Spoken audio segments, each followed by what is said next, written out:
Dutch East India companies were pioneers of intercontinental trade with Asia, ousting the earlier Portuguese trader-explorers.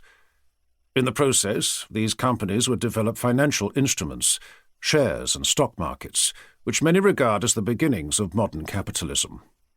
But the subtlety and ingenuity of these rational structures contrast strongly with the grotesque barbarism exhibited by these same companies towards the indigenous populations of India and Indonesia. At the same time, a lucrative new transatlantic commerce opened with the New World.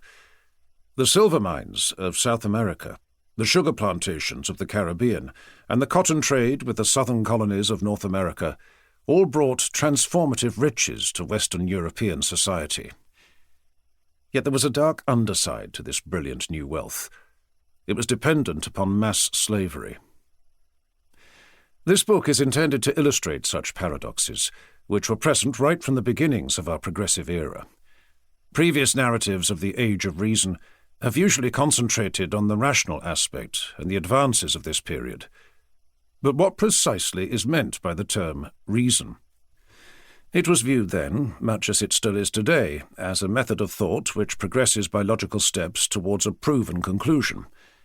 Reason's use of logic to establish a hitherto unknown certainty is perhaps best illustrated by its offshoot, mathematics.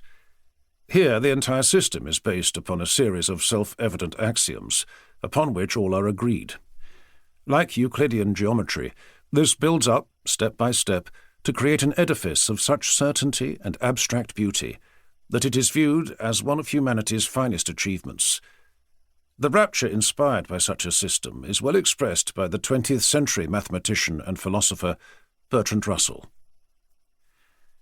At the age of 11, I began Euclid with my brother as tutor.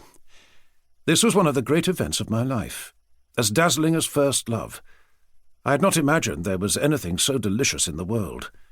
From that moment until I was 38, mathematics was my chief interest and my chief source of happiness.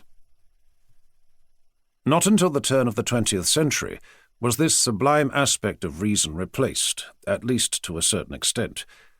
Only then did another offshoot of philosophy, namely psychology, begin to discover that human reason is in reality based upon a far murkier world of instinctive impulses and dark irrational drives.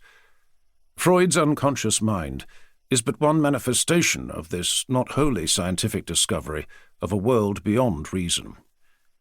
It now becomes clear that this darker aspect too was part of the Age of Reason, from which our Western progressive, liberal, democratic world derives.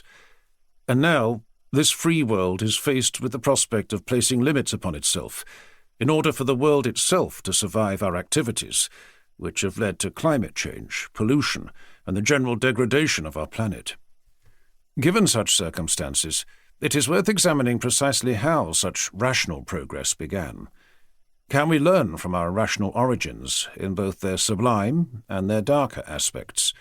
Can we discover from this founding myth how our rational world will be able to limit itself in order to preserve the very world we inhabit? Can the world that untrammeled progress has done so much to create, and at the same time destroy, survive itself? In order to survive, rational progress will inevitably be forced to ration itself. A telling pun. As some commentators have observed, not wholly with irony, if ever there were a time for communism to be invented, it is now. Does this mean that we must inevitably accept a command economy? Socialism, no less. It is worth remembering that socialism, especially in its egalitarian aspect, was during the past centuries the great hope of so many enlightened thinkers. Eventually the dream soured, and the command economy degenerated into the command of dictatorship. But this would be a later development, a deviation from the original progressive idea that came into being during the Age of Reason, the era which would give birth to Western civilization.